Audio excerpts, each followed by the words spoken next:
Hey there, if you are thinking about moving to Santa Cruz County and you're sitting there wondering, God, what if it's not what I thought it was? Don't worry, because I have polled a handful of new transplants to our county to talk about what they wish they would have known or something they would have thought about more before moving here. My channel is all about real estate, the Bay Area, and Santa Cruz County, where I call home. Before we jump into the 10 major takeaways, go ahead and hit subscribe and stay up to date on all things Santa Cruz County. Let's go ahead and jump into it. Number one, the weather. So I had a client who just recently moved here from San Diego, and she was not prepared for the weather. It does rain here. It doesn't usually get hotter than 90 degrees.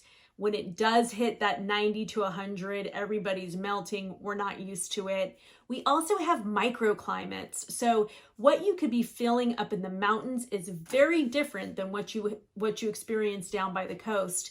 There is fog all over that rolls in throughout the year and then burns off in the afternoon. It is a lot colder when you live near the coast, say somewhere like Aptos, or if you're in Scotts Valley, which we call Hots Valley, because it can get really hot here. Number two, fire insurance. So I'm sure everybody in California is dealing with fire insurance. And in our area in Santa Cruz County, you have, houses that start at the coast and go all the way up the mountainside. And kind of what I tell people is if you're close to trees, you're going to be paying more for fire insurance. And fire insurance in our county goes anywhere from about $2,000 a year up to $20,000 a year. So you need to know what areas you want to look in, and you need to make sure that you incorporate that fire insurance cost into your monthly budget.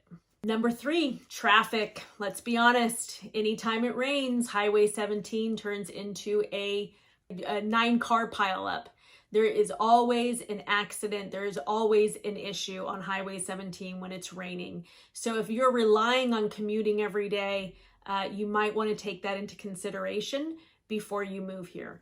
Also, Highway 1. It is packed during the summertime, and it is packed during commuting hours. So if you live on the west side of Santa Cruz, you're probably not going to Aptos at 5 o'clock in the afternoon. It's just too busy, and it will take a really long time to get through the traffic. Number four, building or renovating. So this is a tricky one because you want to do things with permits, but I have heard from clients that the county is difficult to work with. So I don't know if that's true. That's just something that I've heard, but something to keep in mind. Also, if you are building or renovating anything near the coast and you're in the coastal commission zone, you need to understand what that means and what you can actually do.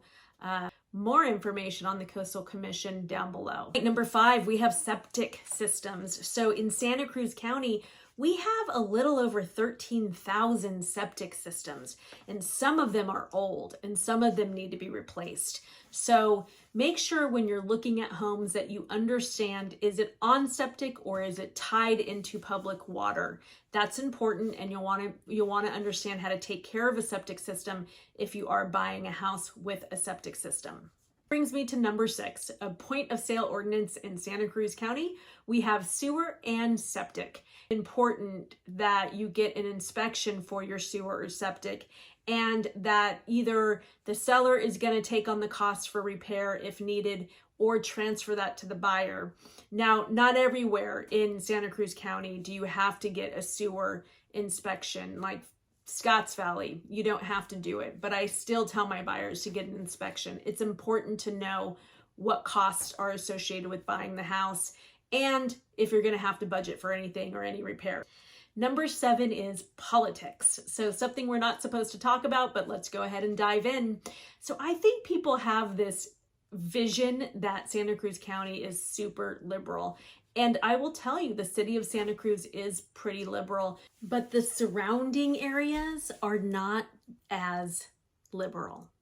Now, it's a mixed bag, but we do have quite a few conservatives here, and I think people don't understand that. Okay, number 8, it's expensive. That is very true. So we do not have rent control in Santa Cruz County, and rents are averaging about $4,000 to $5,000 a month, and the median home sales price is about $1.4 million at this point. Now on the outskirts, you can get it for a little bit lower, but we have a very expensive county. Number 9, Wi-Fi. So on the outskirts of this county, it is sometimes pretty hard to get really good, strong Wi-Fi. So that's something to keep in mind if you're looking and you work from home and Wi-Fi is important to you. Not all the areas have strong Wi-Fi, and that's something to think about. All right, you guys, number 10. So restaurants. We do have a handful of decent restaurants, but we're not like the Bay Area where you can just go anywhere and get really good food. We are missing that in our county. Now, it's starting to change. I thought that it was starting to change pre-pandemic, but then the pandemic came and kind of stopped everything. And I think it's starting to change again. So hopefully we start to see more restaurants come up and more choices. And those are the top 10 takeaways. If you are thinking about moving to this county, reach out via email at grow-realestate.com. We'd love to help you.